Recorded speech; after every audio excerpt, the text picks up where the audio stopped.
Assalamualaikum warahmatullahi wabarakatuh. Perkenalkan, saya Rosa Reska Rizkiana, dosen tetap di Prodi S1 Informatika Telkom University. Pada kesempatan kali ini, saya akan memaparkan mengenai salah satu mata kuliah yang saya ampu, yaitu verifikasi dan validasi perangkat lunak.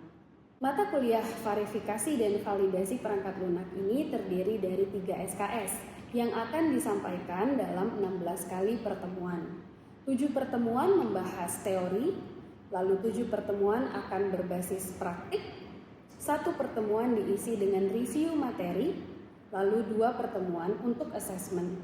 Dalam mata kuliah ini diberikan pemahaman mengenai konsep dari kualitas perangkat lunak, kemudian konsep dan teknik verifikasi dan validasi, termasuk di dalamnya teknik-teknik pengujian perangkat lunak yang berupa pendekatan statis, dinamis, manual maupun otomatis. Terdapat 2 course learning outcome dalam mata kuliah ini. Pertama, mampu memahami solusi berbasis sistem cerdas dalam menyelesaikan permasalahan di dunia nyata.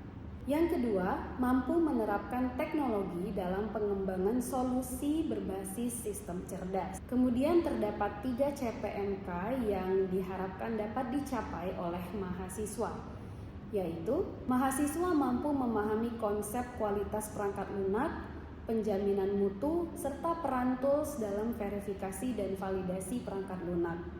Yang kedua, mahasiswa mampu memahami teknik-teknik dalam pengujian perangkat lunak. Yang ketiga, mahasiswa mampu melakukan pengujian perangkat lunaknya dan mendokumentasikan hasilnya.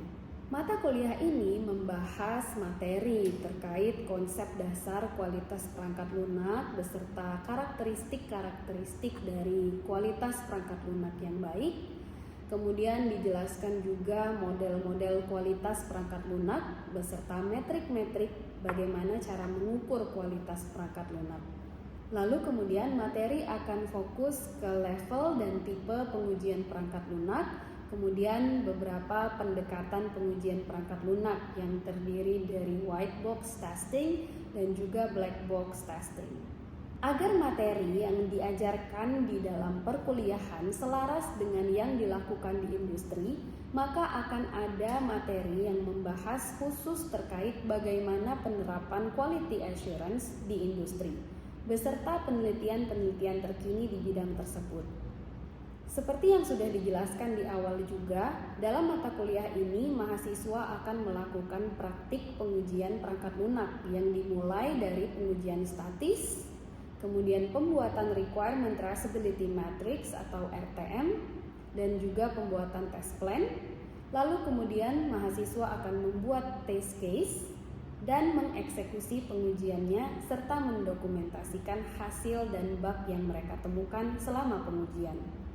Referensi utama yang digunakan dalam mata kuliah ini adalah buku karangan Marcus S. Fisher berjudul Verifikasi dan Validasi Perangkat Lunak. Ada juga buku karangan Aditya P. Mathur yang berjudul Foundation of Software Testing. Dan tidak tertinggal pula artikel-artikel ilmiah terkini terkait pengujian perangkat lunak juga akan dijadikan referensi tambahan. 3 komponen utama dalam proses pembelajaran adalah DIA atau Delivery, Interaction, dan Assessment. Untuk delivery, saya memberikan materi berupa slide perkuliahan, video pembelajaran beserta link-link eksternal yang dapat mahasiswa lihat secara langsung pada Learning Management System di Telkom University. Materi-materi tersebut akan diberikan kepada mahasiswa dalam bentuk presentasi interaktif di dalam kelas maupun secara online. Untuk interaction, proses perkuliahan melibatkan komunikasi 2 arah dari dosen dan juga mahasiswa dalam bentuk diskusi dan tanya jawab. Model pembelajaran yang digunakan adalah active learning berbasis gamification yang memacu mahasiswa untuk dapat berkolaborasi dan juga bereksperimen, yang juga disebut sebagai collaborative learning maupun experiential learning. Ada juga project based learning yang berbasis project real yang akan dilakukan oleh mahasiswa. Untuk assessment pada mata kuliah ini terdiri dari 3 komponen penilaian. Yang pertama, aktivitas partisipatif, kemudian kognitif atau pengetahuan, lalu hasil proyek. Aktivitas partisipatif terdiri dari pemberian tugas-tugas kelas yang dilakukan untuk menilai partisipasi mahasiswa. Kemudian untuk kognitif atau pengetahuan akan dinilai berdasarkan tugas, kuis, dan juga ujian tengah semester yang dilakukan secara tertulis. Adapun untuk penilaian hasil proyek akan dinilai dari hasil proyek pengujian perangkat lunak yang dilakukan oleh mahasiswa secara berkelompok. Baik, berikut adalah video proses pembelajaran mata kuliah verifikasi dan validasi perangkat lunak. Mari kita simak. Assalamualaikum warahmatullahi wabarakatuh. Waalaikumsalam warahmatullahi wabarakatuh. Selamat pagi semuanya. Pagi. Kita hari ini kembali lagi dengan materi pendekatan pengujian, ya. Kalau minggu lalu kita sudah belajar yang white box, maka minggu ini kita belajar yang black box. Oke, tapi sebelum dimulai kita berdoa terlebih dahulu menurut kepercayaan masing-masing. Berdoa dulu. Berdoa selesai. Topik hari ini ada 2 aja. Yang pertama kita akan bahas tentang konsep dari black box testing itu sendiri. Kemudian yang kedua adalah ada apa aja sih teknik-teknik atau strategi dalam pengujian black box. Ya, sebelumnya tadi saya sudah sempat bahas minggu lalu kan kita udah belajar white box, gitu ya. Apa itu bedanya, gitu ya? White box apa, black box apa? Kalau white box itu mengujikan berbasis kode, kalau black box mungkin tidak berbasis kode lagi. Oke, tidak mungkin ya, masih mungkin ya, mungkin tidak berbasis kode karena yang white box itu tadi benar kata Via bahwa basis pengujian dari white box itu adalah codingannya, ya. Jadi kita semacam mengibaratkan program itu adalah kotak, gitu ya. Pendekatan gimana ngetes kotak ini ada yang kita melihatnya sebagai kotak yang putih atau transparan, ada juga yang hitam, yang artinya kita tidak bisa melihat isi dari kotak tersebut. Kalau isi dari program berarti kan kode, ya. Makanya tadi benar white box itu yang diuji adalah kodenya. Kalau black box, nah kita lihat ya nanti apa berarti ya. Kalau black box itu seperti yang ada di sini, dia tidak menghiraukan internal dari si program itu, yang mana adalah si kodenya itu sendiri. Dia fokus hanya pada output yang tergenerate dari sistem ini apa, benar nggak? Nah, yang terkait dengan output adalah input, ya kan? Jadi untuk menghasilkan suatu output maka harus ada inputnya dulu. Jadi black box itu secara general hanya fokus pada apa inputnya yang kita masukkan ke dalam program, kemudian outputnya seperti apa. Kita nggak perlu tahu tuh codingannya benar apa enggak, ada tipe apa enggak di codingannya, itu nggak perlu kita tahu. Oke, secara general seperti itu untuk black box. Untuk ngetesnya kalau pakai pendekatan black box itu umumnya ada 3 pendekatan ini, ATP, ada boundary value analysis, BVA, sama decision table yang sering dipakai. Banyak teknik-teknik black box lainnya sebenarnya ya. Cuman yang akan kita cover adalah 3 teknik ini. Kita masuk ke teknik yang pertama, equivalence partitioning. Kita lihat dulu aja dari judulnya. Equivalence partitioning. Artinya ada partisi, kemudian ada partisi itu dibagi menjadi beberapa bagian yang sama, equivalence, ya kan? Apa yang dibagi sebenarnya? Tadi kalau black box kita tergantung apa, input dan output, kan ya? Jadi yang kita bagi di sini sebenarnya inputannya. Jadi contohnya di sini inputan itu tadi dibagi menjadi beberapa kelas atau bagian. Ada yang masuk ke kelas invalid input, ada yang masuk ke kelas valid input. Kelas yang sama ini misalnya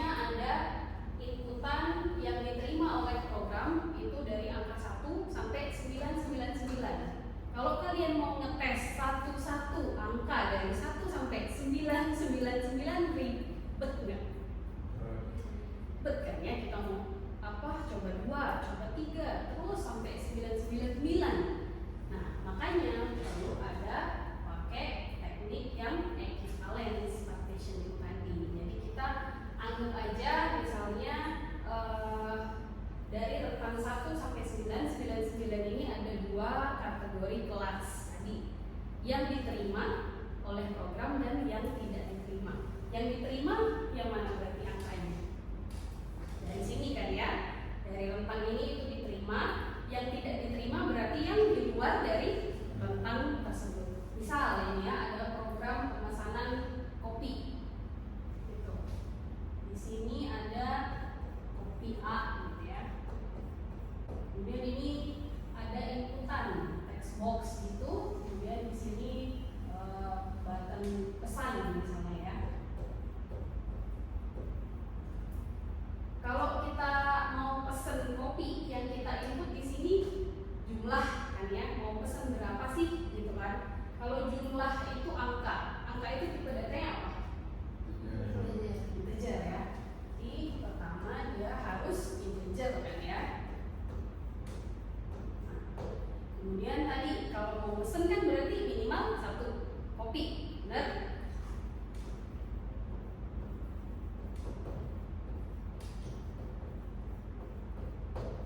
Maksimum ada nggak?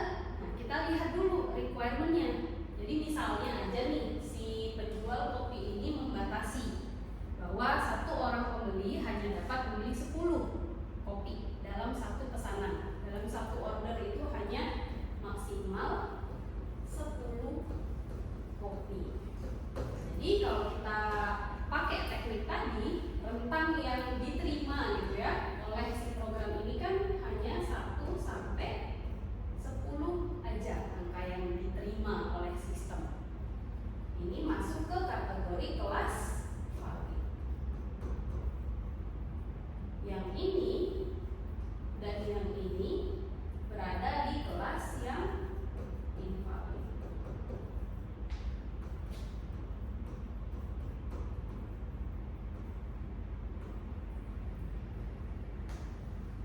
Coba, ini kan baru tekniknya kan ya. Sekarang test case-nya seperti apa gitu kan ya. Dari sini test case-nya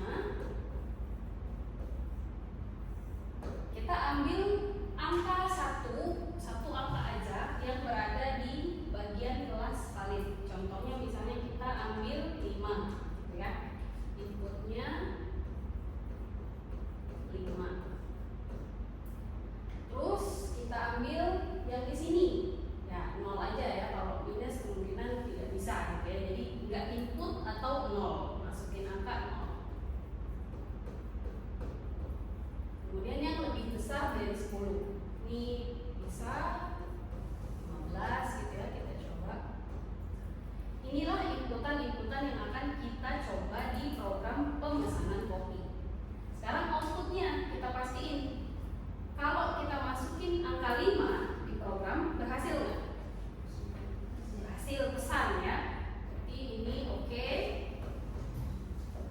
Oke. Kalau kita masukin 0, berhasil pesen nggak?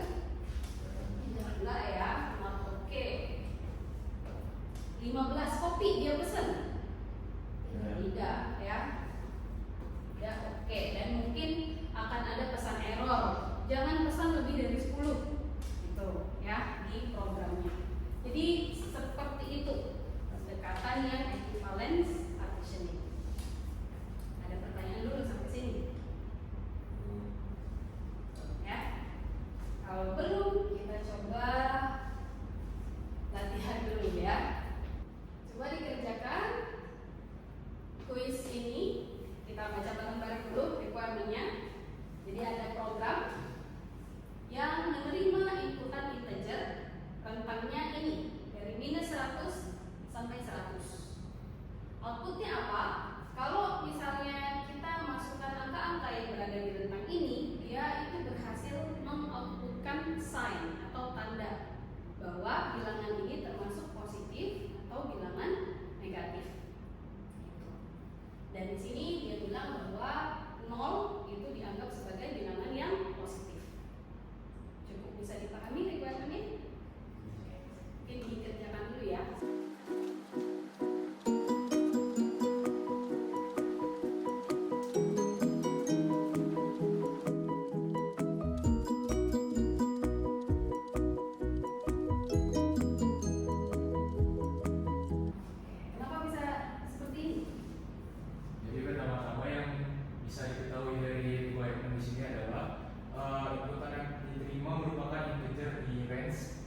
sampai 100. Jadi bisa kita anggap itu sebagai inputan yang valid. Maka ini adalah inputan valid. Lalu kita cari inputan yang tidak valid yang kurang dari range tersebut. Di sini saya ambil contoh min 200. Di sini merupakan inputan yang invalid. Lalu kita ambil contoh lagi inputan yang di atas dari range tersebut. Di sini saya ambil contoh 200 dan dikategorikan sebagai inputan yang invalid. Dari hal ini kita bisa buat test case-nya. Ada 3 test case yang saya buat. Di sini contohnya ada min 200. Kalau diinputkan maka outputnya harusnya invalid. Terus kalau test case-nya 30, outputnya harusnya positif, signnya positif. Lalu kalau test case-nya 200 maka outputnya invalid. Oke, benar sekali. Terima kasih David. David membagi rentang yang minus 100 sampai 100 ini menjadi 3 kelas aja. Dia ada yang satu invalid input, yang ini kelas valid input, yang ini juga yang lebih dari. Ya, ada pertanyaan sampai sini? Kalau tidak ada, kita lanjut ke teknik berikutnya, yaitu teknik boundary value analysis. Seperti tadi, sama kita lihat dulu maksud dari namanya ini apa, ya. Kita lihat di sini kan ada istilah boundary, ada value. Boundary itu batas, value itu nilai. Jadi kita fokus hanya pada nilai-nilai batasnya aja. Apa maksudnya? Contohnya di sini kita baca dulu requirement-nya. Jadi ini ada tugas ceritanya, mahasiswa ini ada tugas dan submit-nya itu di LMS, Learning Management System. Dan ketentuannya adalah mereka bisa submit sampai pukul 5. Kalau kalian membaca requirement kayak gini sampai jam 5, kalian submit tepat pukul 5, itu sebenarnya menurut kalian bisa apa enggak? Bisa, gitu ya harusnya. Nah, tapi itu tadi ya, kenapa kita butuh BVE itu karena untuk memastikan bahwa memang nilai-nilai batas itu tuh sesuai gitu dengan requirement-nya. Apakah jam 5 itu masih diterima atau sebenarnya enggak, gitu ya. Jadi misalnya ini adalah ketentuannya, ini adalah batasnya, ya nilai batasnya itu jam 5 sore, 17.00. Tadi kita tes yang berada di sekitar jam 5 aja, berarti lebih 1 menit dari jam 5. Kemudian yang kurang 1 menit dari jam 5. Kita tes mahasiswa submit jam 16.59, apakah berhasil apa tidak? Kalau pas di jam 5 submitnya berhasil apa enggak? Kalau jam 5:01 bagaimana? Kita baca requirement-nya gitu ya.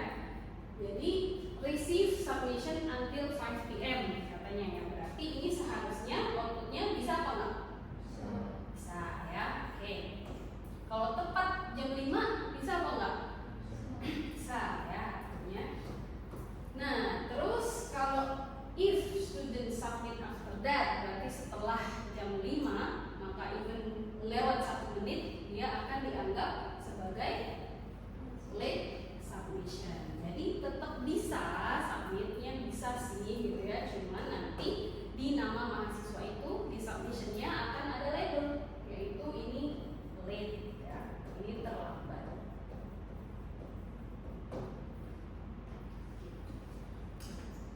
Kita masuk ke teknik terakhir, yaitu decision table. Ya, berarti ada decision atau keputusan, kemudian bentuknya seperti apa? Bentuknya seperti table. Di sini dia bilang bahwa decision table itu nanti untuk nge-record kompleks bisnis rule. Jadi aturan-aturan bisnis yang agak kompleks kita coba ubah bentuknya menjadi table biar kita bisa mudah membuat test case-nya. Jadi untuk menentukan decision ada yang namanya condition atau syarat-syarat yang harus dipenuhi. Nah, setelah misalnya kita tahu nih ada berapa syarat gitu ya yang harus dipenuhi dalam suatu bisnis rule, kita harus menentukan juga nih kalau misalnya kondisi ini memenuhi syarat, memenuhi gitu ya, memenuhi requirement atau memenuhi syarat, actionnya apa? Action atau decisionnya itu apa? Keputusannya apa?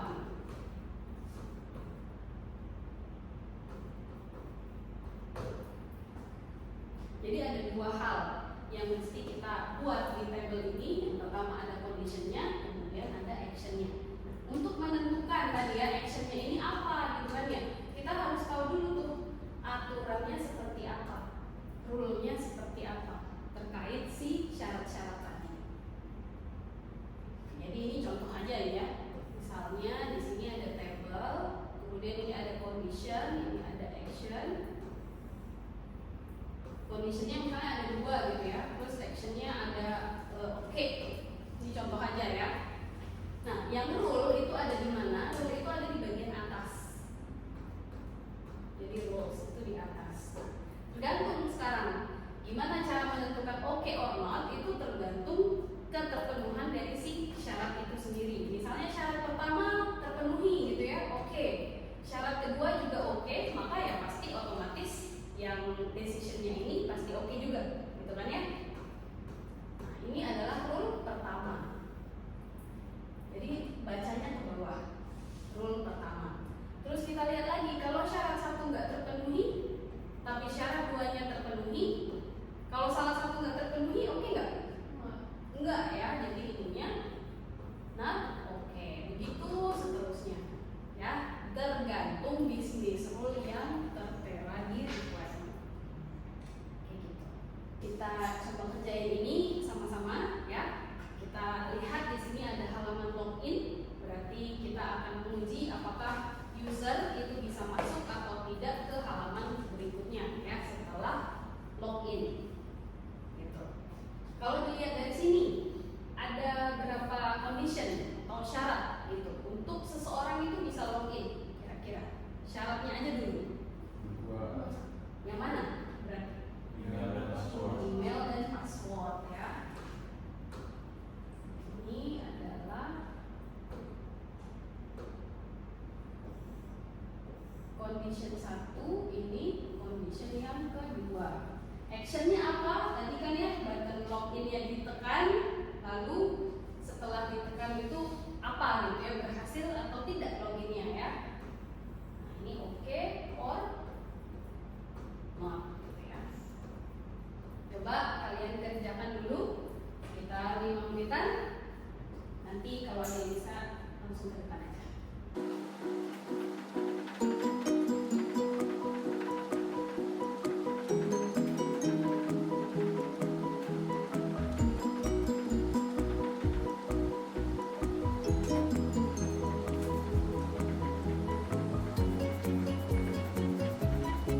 Gimana bisa dapat ini? Jadi ada di bisnis role atau itu kan ya pasti emailnya harus valid, passwordnya juga harus valid. Jadi dibuat dulu yang pertama misalkan emailnya valid, terus dia tunggu lagi, terus passwordnya valid itu, maka nanti dia loginnya sukses. Oke gitu. Nah kedua kita coba emailnya true, tapi passwordnya ini gak valid, jadi false gitu. Karena salah satunya udah false, berarti ini nggak sukses gitu. Terus coba kita balik, emailnya ini false, terus passwordnya ini true. Tapi kalau tetap aja satunya ini false, berarti loginnya ini fail gitu. Kemudian kalau misalkan dua-duanya false, emailnya false, passwordnya juga false, loginnya tetap akan fail gitu. Berhasil. Oke, kalau dilihat dari sini ada berapa berarti test case-nya? Dapat Yang mana yang test case-nya? yang ini satu valid, tiga terakhir invalid. Oke, ini ya. 4 ini ya. 4 test case. Oke, terima kasih Dina. Dari sini ada yang bingung nggak? Masih ada yang bingung nggak? Kok bisa dapat email, password, terus PPF ini dari mana gitu? Ya, cukup jelas ya. Ya, ini menyesuaikan ya, true false ini menyesuaikan dari jumlah kondisi juga. Ya kalau ini nanti ternyata ada 3 gitu ya, berarti kombinasinya nanti diubah aja sesuai dengan jumlah syaratnya.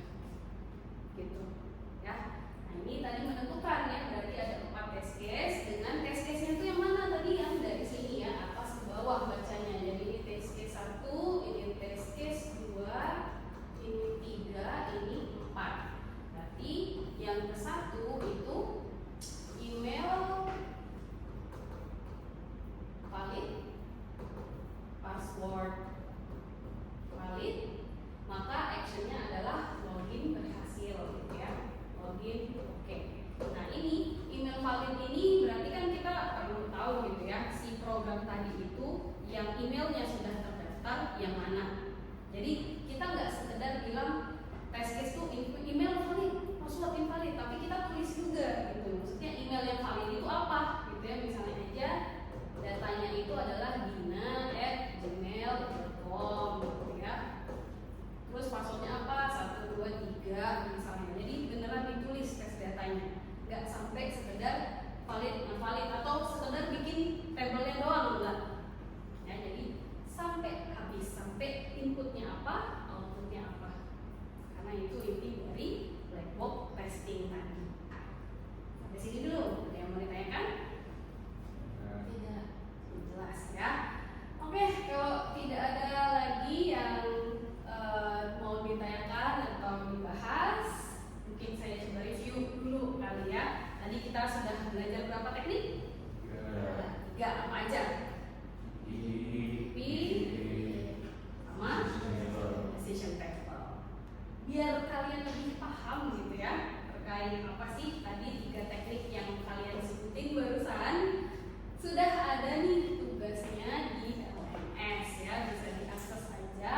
Jangan lupa perhatiin ini deadline-nya kapan, deadline submission-nya kapan, terus tugasnya itu kalian bisa download aja di situ ya. Ini file tugasnya ada di sini. Oke, paling gitu aja. Ada yang mau ditanya nggak terkait tugasnya? Oke ya. Kalau itu terima kasih atas kehadirannya di kelas hari ini. Mudah-mudahan minggu depan kita bisa bertemu lagi dalam keadaan sehat walafiat. Saya akhiri perkuliahan hari ini.